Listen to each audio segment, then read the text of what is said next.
आज डिस्कस करेंगे कि सीवी और रिज्यूमे क्यों इम्पॉर्टेंट है और इसमें डिफरेंस क्या है। अक्सर मैं लोगों को इंटरव्यू लेता हूँ, लोग आ जाते हैं विदाउट अपडेटिंग देयर सीवी और दे आर टू बिजी कि उसको अपडेट करके लेके आएँ। अब जब उनसे पूछते हैं हम क्वेश्चंस वगैरह कि आपने तो सीवी पे ये लिखा होता है या लास्ट एम्प्लॉयर आपका ये और आप बोल कुछ और है, तो कहते हैं सर हमने अपडेट ही नहीं किया, हमने उसको जो लास्ट अपडेटेड था वही प्रिंट निकाल के बस लिया।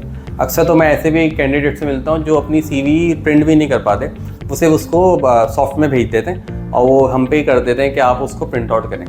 तो ऐसा बिल्कुल नहीं करें, क्योंकि देखिए जो सीवी और जो रिज्यूमे होता है ना, ये आपको रिप्रेजेंट कर रहा होता है। इसकी इंपॉर्टेंस को समझें, क्योंकि आपसे मिलने से पहले मैं तो आपकी सीवी को देख रहा हूँ ना, इधर आप मुझे व्हाट्सएप पे कर रहे हैं या ईमेल कर रहे हैं, तो मैं तो आपको उससे जज कर रहा हूँ कि उसमें जो आपने डिटेल लिखी है वो क्या है।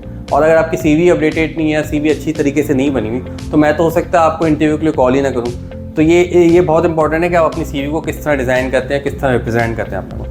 कुछ बेसिक चीज़ें थी, मैंने आपको बताऊंगा कि सीवी और रिज्यूमे में क्या फ़र्क है और इनकी क्या इंपॉर्टेंस है। देखिए सीवी जो है बेसिकली इसको कहते हैं करिकुलम विटाए, ये एक लैटिन वर्ड है, और रिज्यूमे जो है वो एक फ्रेंच वर्ड है जिसका मतलब होता है समरी, समराइज।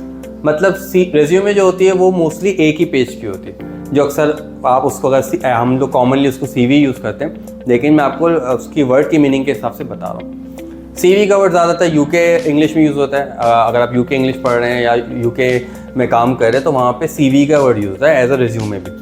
अमेरिका में ज़्यादातर रिज्यूमे का वर्ड यूज़ किया जाता है सीवी के लिए। दोनों में ज़्यादा डिफरेंस नहीं है, लेकिन अगर आप बहुत डिटेल में अगर आप अपनी सीवी बनाते हैं तो वो करिकुलम विटाए वो पूरा आपका कोर्स ऑफ लाइफ बन जाता है। तो ये कुछ बेसिक चीज़ें थी, मैंने आपको बताऊँगा। लोग अक्सर कन्फ्यूज़ रहते हैं कि इनमें क्या डिफरेंस है और उसकी क्या इंपॉर्टेंस है। इंपॉर्टेंस बहुत है, it represents you. Thank you.